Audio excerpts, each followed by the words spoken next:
President Trump says a deal with Iran is imminent after calling off a new wave of massive airstrikes over the weekend.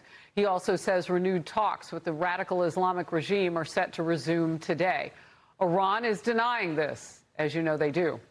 The president remains optimistic about a potential deal focused on reopening the Strait of Hormuz and no nuclear weapons for Iran. Here it is. Now what we're doing is we're talking to them in the form of a negotiation. We'll see if it's true. I'd love to do that. Save a lot of lives, save a lot of unnecessary power, to be honest with you. It would take many, many years to ever build it back. If it could, I don't think it would be even buildable back. So there it is, the very latest from the president. Lucas Tomlinson is at the White House. Lucas.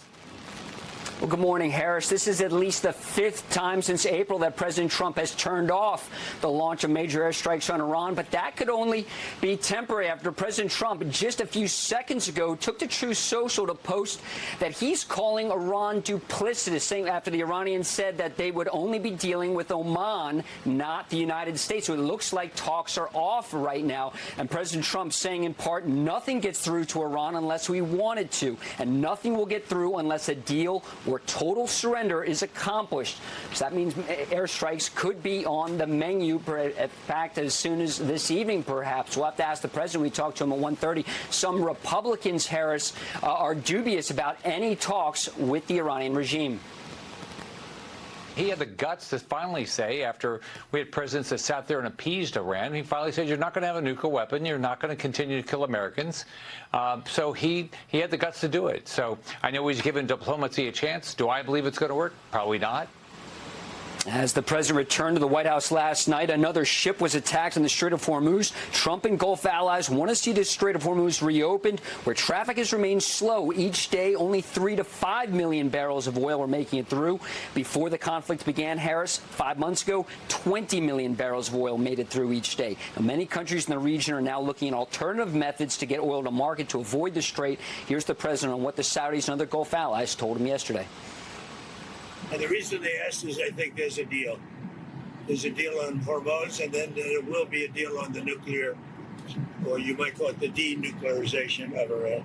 We're holding it. We'll just say we can do it anytime we want.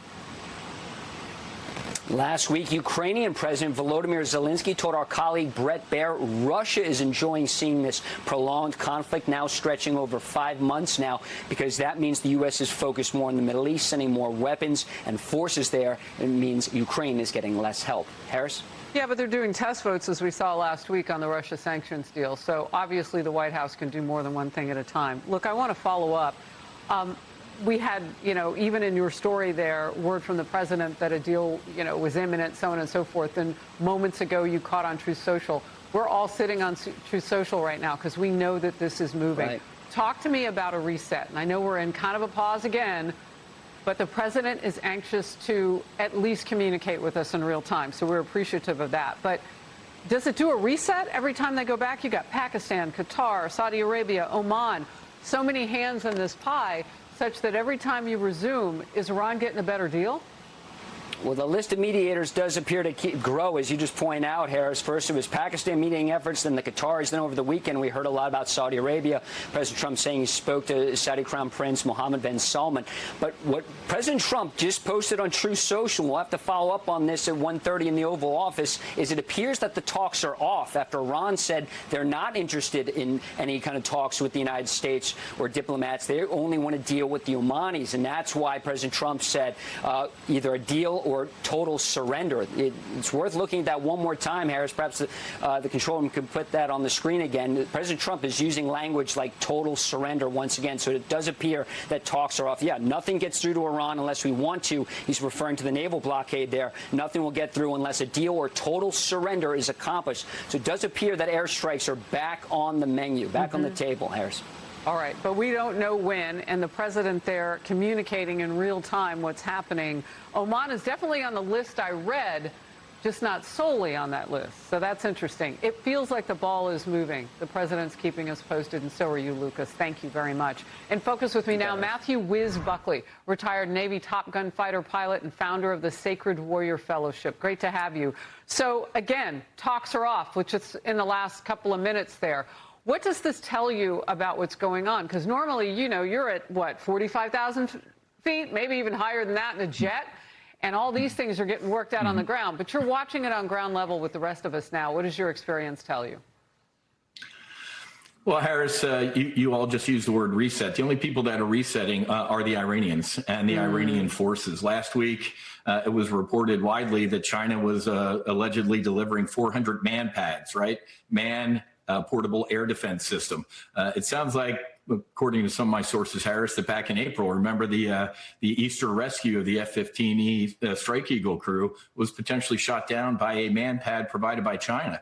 So this is a reset only for Iran. Harris, we're looking for diplomatic solutions with people that don't understand diplomacy. They only understand force. So that's why you can see the frustration with the president is these ain't Manhattan real estate developers. These are radical Islamic terrorists that want to fight to the end. And only reset is for them to rearm.